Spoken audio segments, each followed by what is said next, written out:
Okay, we're going to go for Sunderland at home to Manchester City. This is a 3 PM kick-off on Sunday afternoon in the Premier League. Start by talking about Sunderland.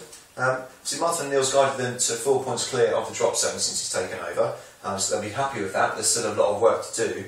They'd love to have beaten Everton last time out. I think they felt fairly hard done by the Leighton Baines penalty decision. They're showing excellent spirit since O'Neill took over, although they'd be slightly wary of a wounded Manchester City side. There's somewhere in the world Steve Bruce is sitting at home thinking, who is this team? Why didn't they like that for me? Because they do look a different prospect altogether. They look sharper, they look just a bit more brighter. Especially, I think it is just a trademark of O'Neill's teams that he gets them playing, he gets them playing for him. They have looked really good. And they want to push on, of course they do. They're such a big club, they need to move on that table. Whether this will be the game where they could start pick up 3 points, I'm not sure, but they will look to sort of progress and get to that new table. And you would sitting here now, you would back them to stay up relatively comfortably. I think so. Yeah, certainly. As I said, the size of the club is huge, and they shouldn't be in this sort of position where they're battling for relegation and whatnot. But they have moved away from it, and they will be safe this season. Yeah. Okay, Manchester City are the visitors this weekend. They failed to score for the first time in the Premier League this season at West Brom last time out. And just looking at December, obviously they've got very high standards, but it was a reasonably poor month for them because they were knocked out of the Champions League, they lost to Chelsea, they were held by West Brom and didn't score, and this has coincided with Manchester United just winning every game.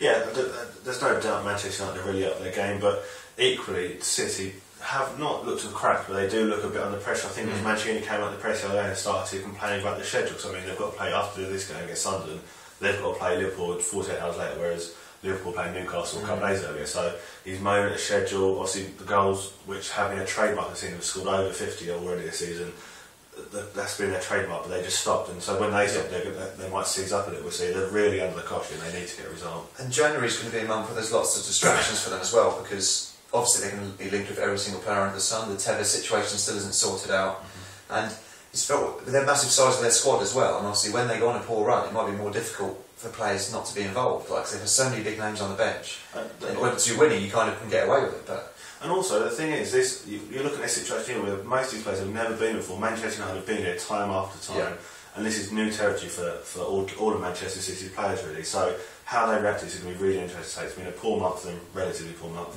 So they'll need to go into 2012. Crisis time for Manchester City. Crisis time, their sack machine.